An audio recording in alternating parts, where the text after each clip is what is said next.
Nah, itu kita bekerja sama bareng-bareng gimana kita bisa menciptakan rasa coklat yang khas Sumatera Barat.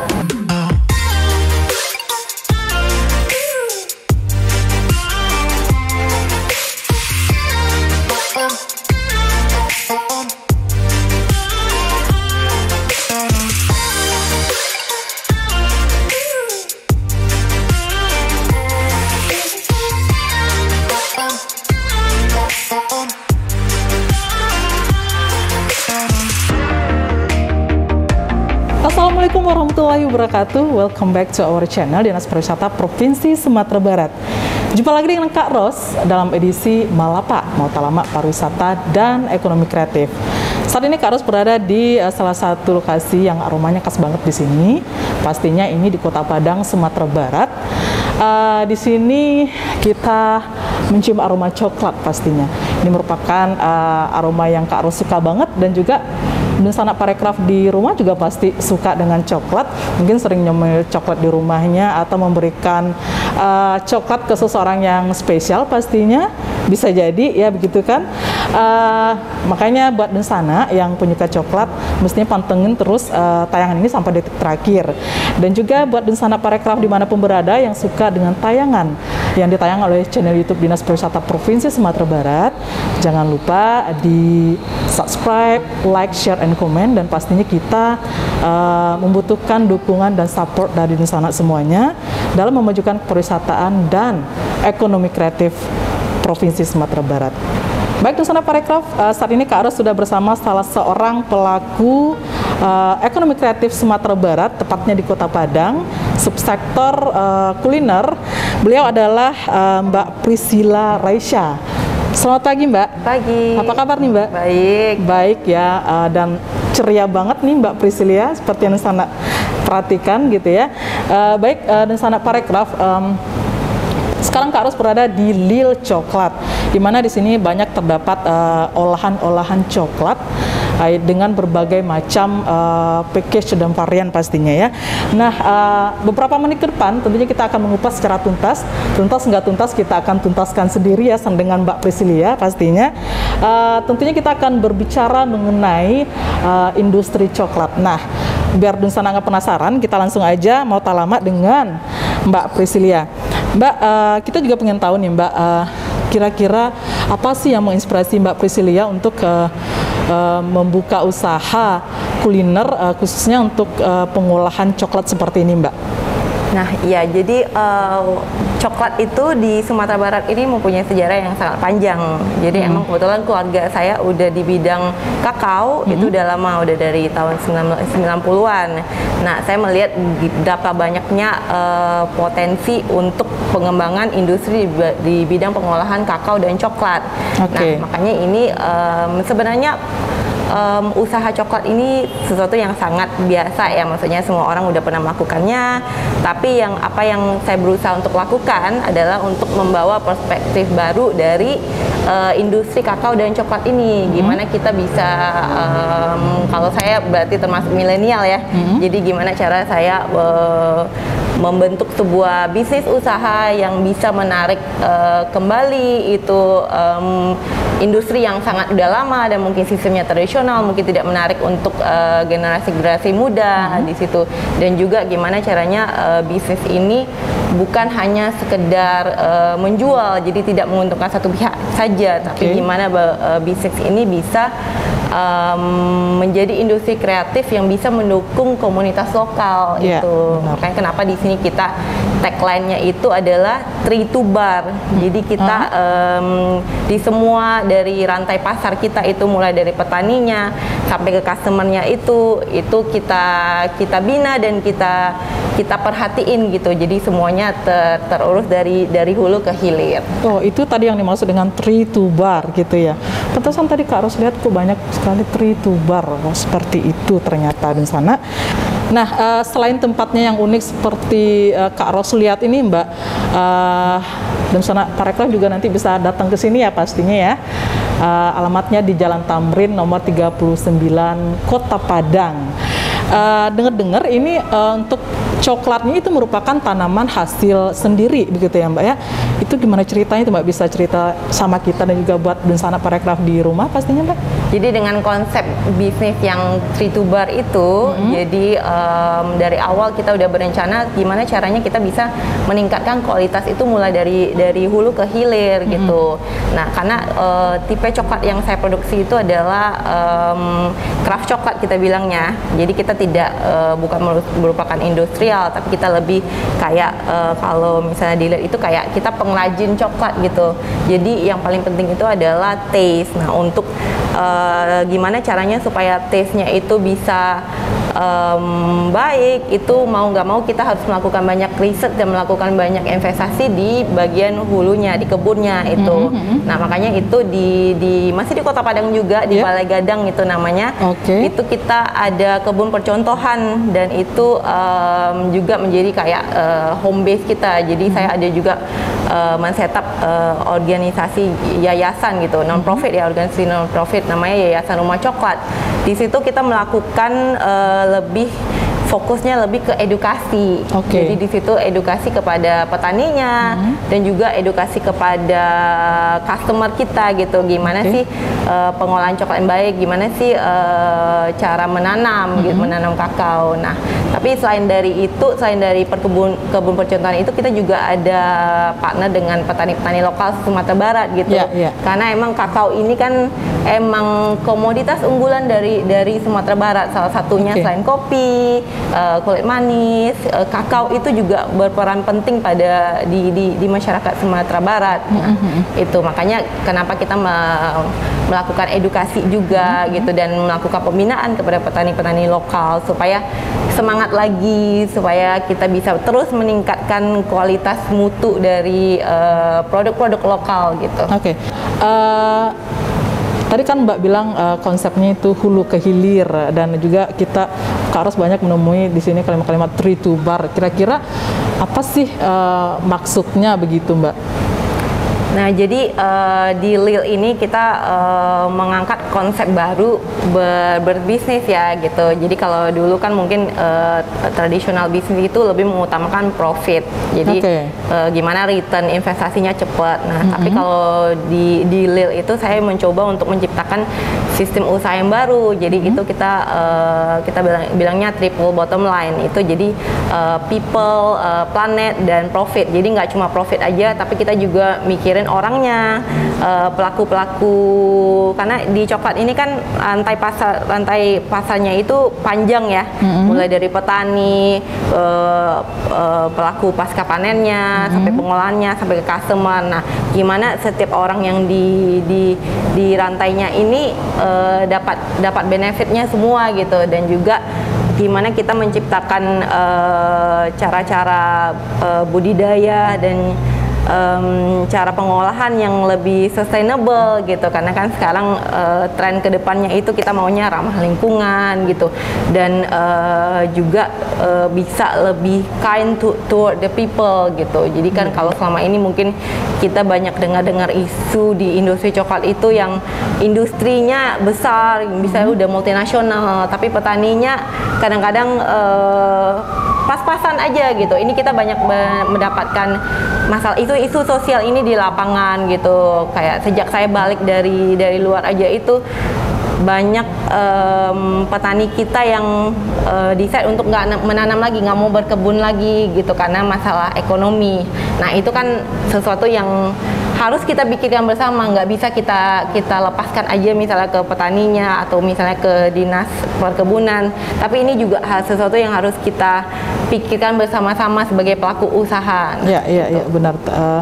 Dan petani nggak hanya merasakan capek jadi petani begitu ya. Suatu konsep yang berbeda yang ditanamkan oleh Mbak Priscilia yang ini menarik sekali, karena ini juga itu tadi kolaborasi tadi ya Mbak ya, bersifat kolaborasi, merangkul semuanya bisa merasakan hal yang sama seperti itu ya. Ya, tadi seperti yang Mbak Priscilia bilang tadi ada bermitra dengan beberapa petani lokal yang ada di Kabupaten Sumatera Barat. Itu untuk daerahnya di mana saja tuh Mbak? Nah, kalau kebun percontohan kita kan itu masih di Kota Padang, di Balai Gadang, tapi kita juga ada petani binaan itu di Agam, di Tanah Datar, juga ada beberapa yang masih dalam tahap riset lah gitu, mungkin di Payakumbuh. Ada banyak sih sebenarnya di Sumatera Barat ya, kayak sentra kakao kita bilangnya itu. Dari setiap sentra ini itu saya menemukan kalau mereka itu punya cita rasa yang khas sendiri gitu. Karena dari setiap si produser, si petaninya ini, petani kakaonya ini, kan dia melakukan fermentasi, pengeringan, pemilihan bibit, itu kan tergantung dari petaninya sendiri, cara dia menanam, cara dia melakukan fermentasi. Nah, itu sangat mempengaruhi cita rasa dari coklat gitu. Nah, makanya itu yang saya berusaha untuk tingkatkan, gimana caranya saya sebagai industrinya mengolah itu kakao, biji kakao itu supaya kita bisa meng-highlight rasa-rasa yang khas di daerah mereka masing-masing. Jadi mungkin misalnya coklat yang dari tanah datar itu rasanya bisa beda banget, misalnya coklat dari Payakumbuh gitu. Karena emang klonnya berbeda, cara pasca panennya juga berbeda. Sebenarnya itu sangat menarik sih. Pengolahannya juga berbeda? Pengolahannya berbeda. Dari segi saya juga pengolahannya berbeda karena saya berusaha meng-highlight rasa-rasa ini gitu. Kemarin saya ada temukan dari tanah datar itu saya ada menemukan rasa seperti kayak fruitiness gitu.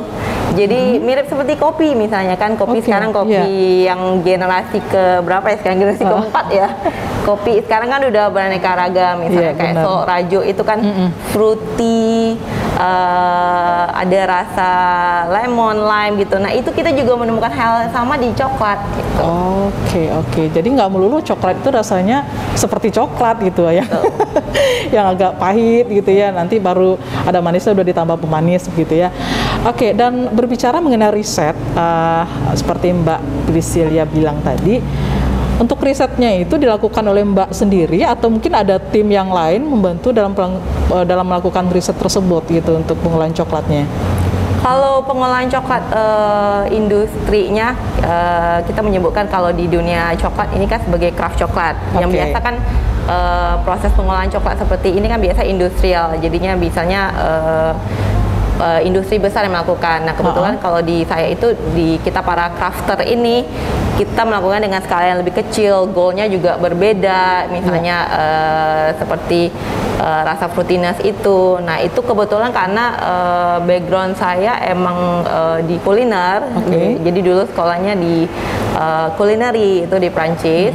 Nah emang dari dulu emang diajarkan untuk gimana bisa menghargai bahan bakunya itu yang jauh lebih penting daripada pengolahannya itu. Jadi sebenarnya tugas saya itu cuma untuk meng-highlight rasa-rasa yang udah ada di bahan bakunya ini. Nah kalau di pengolahannya emang terus terang sih saya otodidak sendiri ya, karena emang belum banyak yang melakukan bisnis seperti ini gitu. Saya juga belum tahu pedomannya siapa gitu. Jadi lebih ke trial dan error sih, lebih ke otodidak. Nah, tapi kalau misalnya di bagian perkebunannya seperti bahan bakunya itu kebetulan emang ada tim, jadi itu namanya yang NGO tadi, Yayasan Rumah Coklat itu ada beberapa emang pakar-pakar yang sudah lama di bagian kakao Sumatera Barat. Nah itu kita bekerja sama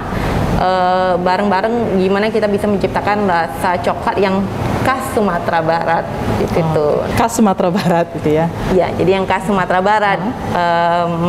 Misalnya dari saya gitu, misal dari tim saya yang dari Yayasan Rumah Coklat ngasih saya sampel, ini ada petani kita baru fermentasi dari tanah datar. Nah di saya nanti saya bakal olah gitu, terus habis itu saya kasih feedback, oh ini misalnya kakaonya fruitiness-nya terlalu tinggi, mungkin kita bisa melakukan riset, kita ganti teknik fermentasinya seperti itu. Jadi ada kolaborasi antara yang hulu dan yang hilir gitu. Oke. Nah kalau menurut Mbak sendiri, sebenarnya untuk coklat khas rasa Sumatera Barat itu seperti apa sih? Apa sih yang membedakan coklat Sumatera Barat dengan coklat yang lainnya begitu Mbak? Karena coklat ini kan kakao itu kan ini tanaman pangan pertanian itu, jadi sama seperti produk-produk pertanian lainnya itu sangat bergantung dengan lingkungan dia tumbuh gitu, lingkungan si pohon. Jadi kita bilangnya kalau bahasa Prancisnya itu terroir kita bilang. Jadi itu termasuk iklim, tanah gitu, dan si petaninya gitu, gimana cara dia budidaya pasca panen itu tuh sangat mempengaruhi rasa akhir dari coklat itu. Nah itu kalau biasanya di coklat industrial ya, rasa-rasa seperti yang khas ini nggak terlalu diperhatikan, karena goal utamanya gimana menciptakan rasa coklat yang konsisten. Jadi kalau makan coklat ya sama aja rasanya gitu. Kalau kita nggak, kita tuh pengennya mengangkat coklat yang unik sesuai dengan daerah tumbuh dia masing-masing.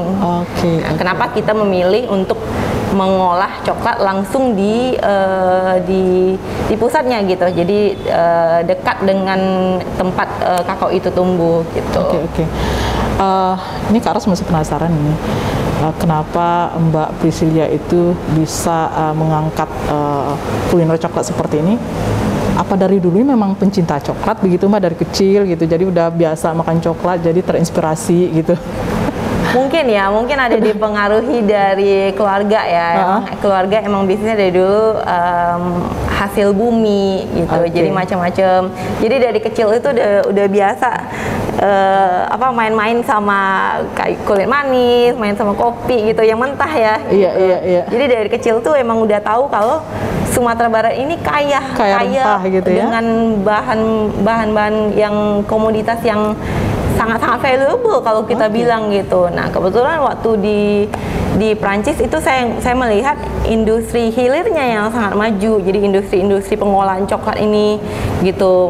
Makanya kita sering mendengar kayak orang suka bilang coklat Belgia enak, coklat Prancis enak. Tapi saya merasa tapi coklat itu asalnya bukan dari Prancis, bukan dari Belgia, karena pohon kakao itu cuma bisa ditanam di daerah khatulistiwa, jadi yang panas seperti Indonesia, Afrika, Amerika Tengah gitu. Tapi kenapa selama ini kita nggak pernah dengar gitu coklat Sumatera atau coklat Padang, coklat Indonesia atau even gitu, itu saya nggak pernah dengar. Makanya waktu saya pulang itu menjadi suatu tanda tanya besar pada saya, itu kenapa kita nggak, kenapa coklat itu namanya coklat Belgia, sebenarnya hasil asalnya dari kita, dari Indonesia gitu, cuma karena diolahnya di Belgia jadi namanya coklat Belgia gitu ya. Nah itu kan mungkin ada miskomunikasi juga yang menurut saya itu menarik, dan itu sesuatu yang ingin saya share kepada yang orang lain gitu. Pasti kalau misalnya saya tertarik, pasti ada orang luar yang sebenarnya pengen tahu gitu. Iya. Dan mudah-mudahan para pelaku ekonomi kreatif yang dari Sumatera Barat juga bisa terinspirasi dari niatnya Mbak Priscilia ini ya, mengembangkan hasil komoditi daerah sendiri gitu ya, menjadi lebih lebih meningkat lagi kualitasnya begitu, dan bisa dikenal oleh orang banyak termasuk dari luar negeri gitu. Nah kalau untuk kebun coklat Mbak Priscilia ada di beberapa tempat yang ada di Sumatera Barat tadi. Nah sejauh ini para pengunjung atau wisatawan yang datang ke sini, apakah itu ditawarkan untuk langsung melihat perkebunan coklatnya, kemudian ikut juga dalam melihat prosesnya, pembuatannya, apakah seperti itu selama ini Mbak? Nah itu juga kenapa salah satu reason di Lille ini kita bukan cuma sekedar menjual coklat, bukan cuma soal toko coklat atau kafe, tapi kita juga ada museum coklat gitu. Jadi kita juga melakukan factory tour gitu. Jadi wisatawan atau pengunjung yang datang itu bisa mengetahui lebih lanjut tentang coklat, cara pengolahannya gitu. Apa sih yang bikin coklat dari Sumatera itu berbeda dari coklat-coklat yang lain, itu lewat kegiatan museum, dari factory tour juga gitu. Nah nanti biasanya pengunjung sesudah masuk ke museum Lille gitu pasti nanya gitu, oh ini kebunnya di mana gitu. Nah biasa pas kita bilang oh kebunnya deket di sini ada gitu, semuanya dari Sumatera Barat Kebetulan kan kita emang single origin Sumatera. Jadi emang ngambil bahan bakunya itu dari Sumatera Barat. Nah, biasa wisatawan pasti yang kayak, oh boleh nggak kita berkunjung ke kebunnya? Nah, kita bilang ya kita open aja gitu. Kalau misalnya mau, kita ada programnya, program tournya untuk melihat pengolahan. Kalau di sini kan lihatnya pengolahan industrinya gitu. Jadi dari biji kakao menjadi coklat. Nah, kalau ingin melihat dari pohonnya, dari tree untuk menjadi bijinya, biji kakao itu gimana? Itu kan biasanya di kebun dilakukan oleh petaninya. Itu kita juga ada menawarkan program seperti itu. Nah, di sana Parekraf menarik kan, selain di sana bisa membeli coklat, di sini juga dapat edukasi mengenai seputaran coklat begitu. Nah, Mbak, sejauh ini sudah berapa varian atau jenis coklat yang dihasilkan gitu, Mbak? Kita baru ya, jadi masih sekitar 2 tahun. Nah, pertama kali launching itu, saya launchingnya itu 3 varian yang ini. Jadi ini yang single origin, yang signature kita. Itu bedanya ada yang merah itu dark, yang kuning itu juga dark. Nah, tapi yang satu lebih manis, yang satu lebih kadar kakaonya tinggi gitu. Jadi para pencinta coklat mungkin lebih suka yang kadarnya lebih tinggi. Nah, yang hijau itu milk. Nah, tapi kita juga ada beberapa varian seperti yang ini, varian yang rendang gitu. Karena emang kita produk lokal Sumatera Barat, jadi kita ingin mengangkat produk-produk lainnya dari Sumatera Barat. Salah satunya ada rendang, kopi, kelapa. Itu juga produk-produk dengan komoditas unggulan Sumatera Barat kalau kita bilang. Banyak berarti ya. Jadi di sana yang mau menikmati coklat, enggak hanya rasa coklat, ada juga rasa rendang dan rasa yang lainnya. Silakan aja datang ke sini, Kulir Coklat pastinya ya. Nah, oke Mbak, terkait dengan pandemi yang sudah kita rasakan kurang lebih 2 tahun ya, dan beberapa waktu lalu juga berlakukannya PSBB, kemudian baru-baru ini juga PPKM gitu. Nah, kira-kira ini dampaknya seperti apa nih Mbak yang Mbak rasain gitu? Dampaknya sebenarnya nggak bisa dibandingin juga ya, karena emang pas pertama kali saya launching 2 tahun itu emang dari dalam masa pandemi gitu juga ya? Jadi saya nggak ada perbandingan gitu. Tapi so far so good sih kalau kita bilang gitu. Emang beberapa kegiatan kita seperti kunjungan ke museum itu untuk sementara kita agak terhenti gitu. Tapi coklat gitu, pemakaian coklat masih terus berlanjut. Terus malah dengan adanya dalam pandemi sekarang ini, jadinya kita lebih rajin kolaborasi antara sesama pelaku usaha gitu. Karena sekarang memang zamannya kolaborasi. Betul gitu. Ya, itu sih menariknya menurut saya bikin usaha seperti ini gitu, karena kita banyak kolaborasi dengan pelaku-pelaku usaha lain gitu, ketemu kenalan, saling membantu gitu. Nah, dan untuk kunjungan museum yang merupakan edukasi buat pengunjung tadi, itu terbuka untuk tidak hanya untuk wisatawan aja kan Mbak, buat seandainya ini kalau ada dari kalangan anak-anak peserta didik, apakah bisa juga mereka melakukan kunjungan ke museum coklat yang ada di sini?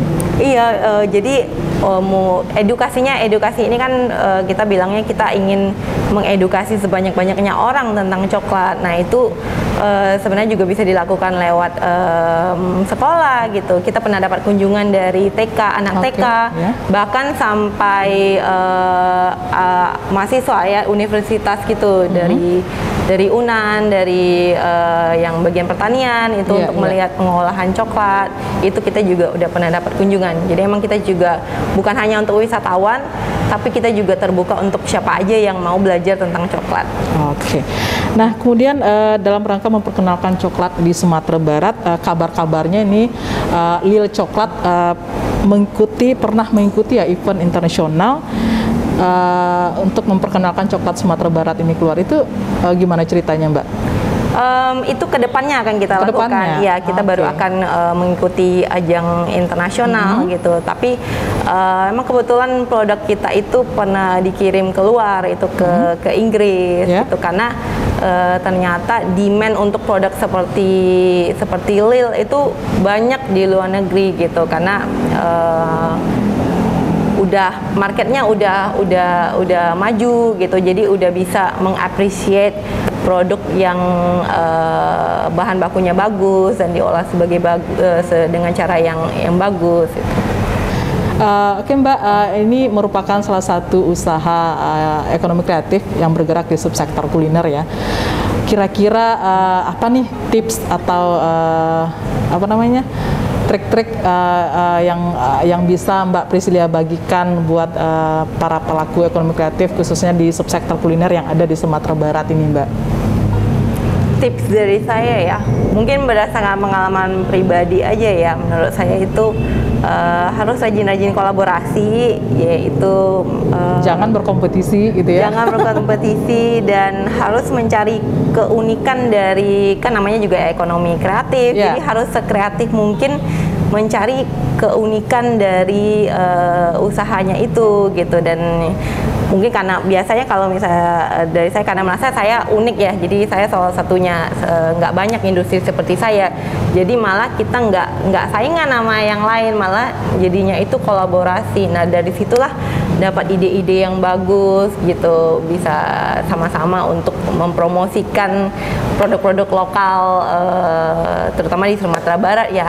Itu juga menurut saya salah satu tips saya untuk pembeli juga ya gitu, harus cinta pada produk lokal sendiri gitu. Karena setelah yang menurut pengalaman pribadi saya, produk lokal kita itu nggak kalah jauh dari produk-produk di luar negeri. Nah menurut saya harus lebih bisa mengapresiasi produk-produk lokal. Iya benar sekali. Nah kalau harapan Mbak Priscilia untuk pengembangan ekonomi kreatif Sumatera Barat ke depan ini seperti apa nih Mbak? Menurut saya potensinya sangat bagus ya. Sekarang kita lihat anak-anak milenial udah berani untuk membuka usaha macam-macam sih, nggak kuliner aja, misalnya pariwisata, travel, macam-macam. Sekarang banyak yang udah mulai ada yang kreatif. Nah itu juga harapan saya dengan membangun Lil di Sumatera Barat itu, gimana caranya bisa menginspirasi anak-anak muda yang lain untuk